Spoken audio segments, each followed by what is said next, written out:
what's up? It's Retro Kid of Retro Kid Reviews, about to go see Batman v Superman: Dawn of Justice, and God help me. Here we go. What should I do next?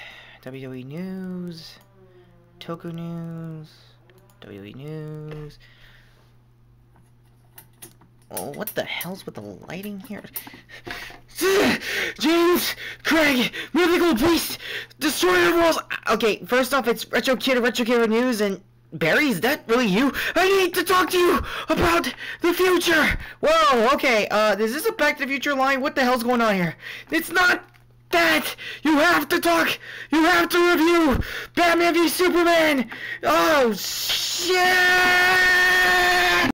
Ah, jeez, that is just a terrible dream that kind of felt like me in my armor. Not the point. Yeah, for real, I did see the movie, and that's actually a really semi-spoiler I'll get to in a minute. Hey, everybody, it's Retro Kid or Retro Kid Reviews.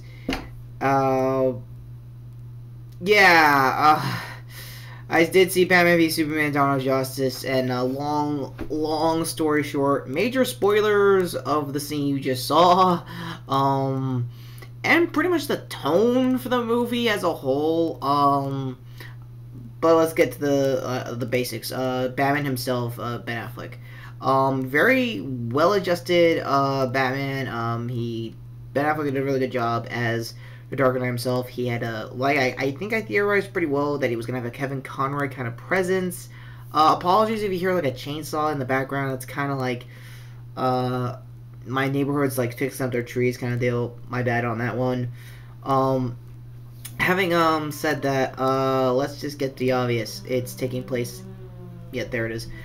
18 months after Man of Steel. Before then, again, parts of the trailers throughout this video. If you saw, it's basically Bruce running through Gotham. Not really Gotham. Metropolis. Basically during Man of Steel, when he was still fighting Zod, and yeah, that's his argument how he got into the whole. I was gonna say Civil War. I really want to see that movie too.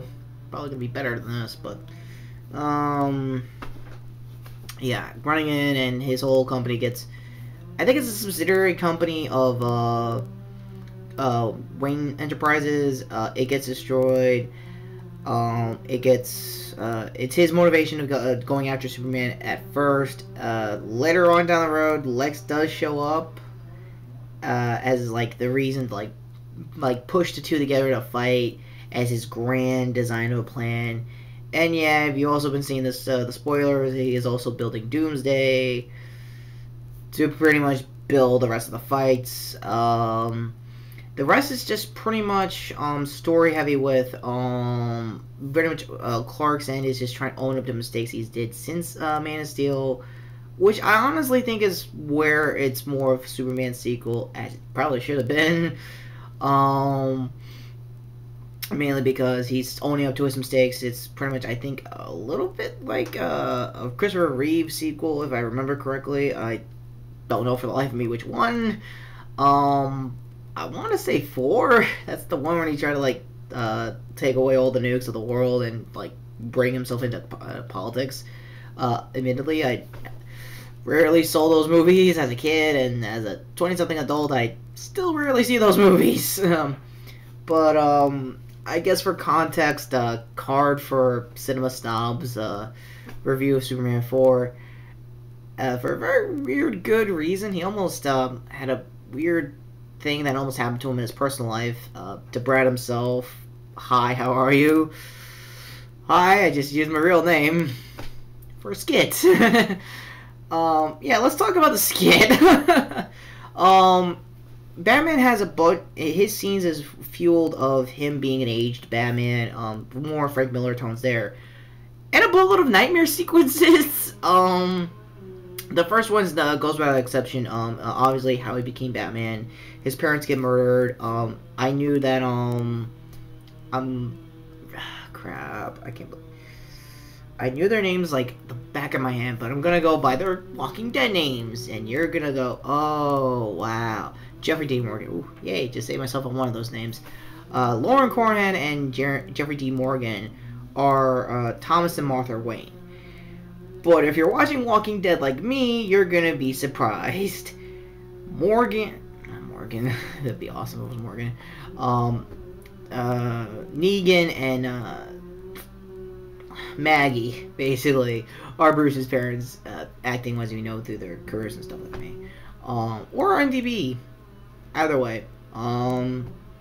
Yeah, they become the parents of Bruce Wayne. If you know the comics or anything of Batman, they'll get shot eventually.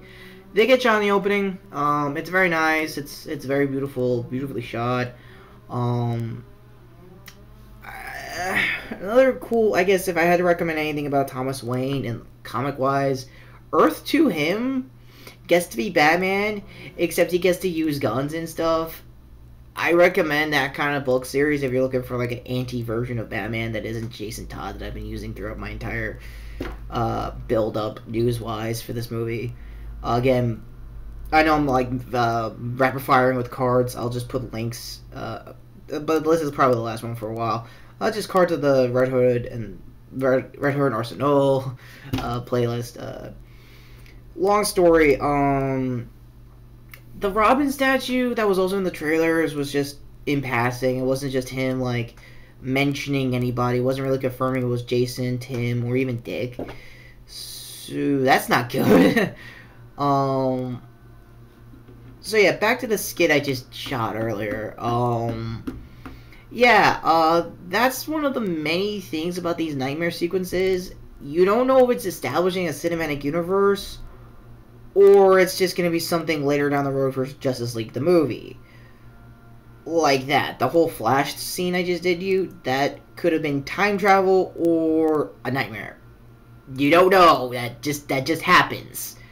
I think Snyder might have dropped that at a Reddit article somewhere. I'm not a Reddit user, so if you are a Reddit user, hello, welcome to my subscription. Welcome to my channel. This is who I am. Hi, I just used my real name. My name is James Craig. I am Retro Kid Reviews. And yeah, this is my day. Anywho, getting back on topic. For cinematic stuff, they did do the cameo scenes well. There was the established origin for Cyborg via CCT footage of him becoming Cyborg with his dad rebuilding him. If you've seen my Justice League War review, the scene kind of goes like it was in the animated movie, just in live action. I think the Doctor, who is also Vic Stone's dad, is a very good character actor. I've seen him in the past. I think in Eureka. Yeah, he's a good actor. I kind of like him. He's a good guy. I might have also seen him in Terminator 2. He might be Miles Dyson, so that might be awesome if he is. As for Jason Momoa's Aquaman, he was in CCT footage too. It was like deep sea exploration for like a shipwreck. He was there, just like cut footage, like tell logistics to not expose his location and basically Atlantis. My explanation is 8 times better than them showing you. It's just him, no line of dialogue, just him poking the camera and just bailing, just flying off, or swimming off, basically. That's, I guess, the swimmer's version of swimming off. I'm not Michael Phelps. For Wonder Woman, her scenes were pretty scaled down too, I guess because of this being 2.5 hours. It might get explained in her movie, but her movie's going to take place 100 years in the past, and Steve Trevor is in the 1900s instead of 2016, so I'm not a hardcore Wonder Woman fan. I just knew Steve Trevor over the animated continuities over the years, and again, Justice League War, so yeah, Steve Trevor in New 52 kind of got the cold shoulder if you read along the books, because she kind of likes Superman a lot, like they were dating for a while. So again, go to my review. It'll probably be in the links. Having said all the pre-cinematic universe stuff, what about the build-up to the fight itself? You do get a fight, it's just in the third act. It's not like they're establishing anything. It's like building up to a Rocky fight, I want to say, which isn't really that bad. it just feels more like a $150 million animated movie that a animated movie fan like myself who's seen the DC animated movies knows what he's getting himself into. But for a common movie fan who wants to get into a new cinematic universe like Marvel or whatever, and thinks, oh, this is a good way to establish a new universe. No, it isn't. No, I'd rather have a standalone Batman movie, try this all on its own, and then build up the characters and have standalone movies, and then put a reason for them together like Avengers did. But, nah, not even close. But it's still a good movie. It's just, the only failure it has is falling on its ass trying to make a cinematic universe. But when Batman and Superman are together, they're fine. They did their scenes perfect. Cavill has basically a crisis of faith if he still wants to be Superman with having so much backlash in the media, and Batman just still being Batman even after all this time. Frank Miller stuff there.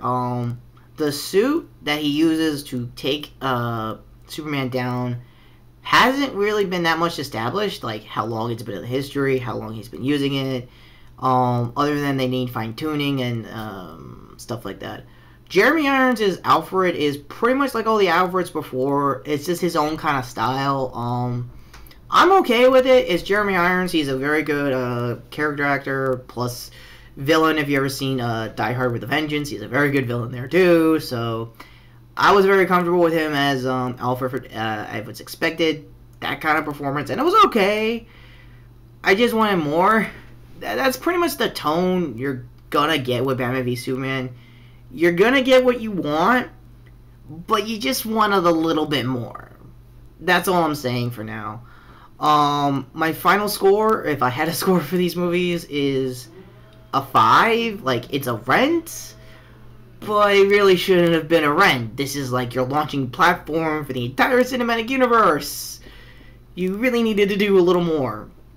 For Ben Affleck himself, he's a brilliant actor who just became a really good Batman. He proved everybody wrong, myself included, by the suit, the Comic-Con appearances.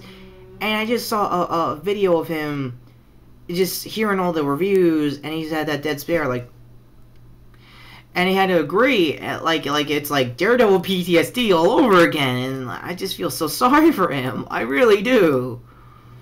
I'm still on reaction on what I just did with the skip before, but go see the movie, despite what the critics are saying, despite what I'm saying. I'm kind of staying non-spoilery on most of this stuff. Someone does pass away. It's a very 90s storyline, if you get my drift. Still shaking that they did it.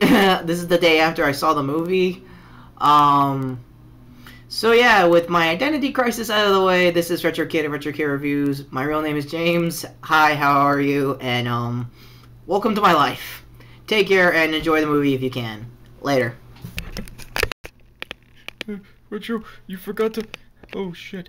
One down, one to go. Oh, and yeah, I did forget one thing. Jesse Eisenberg.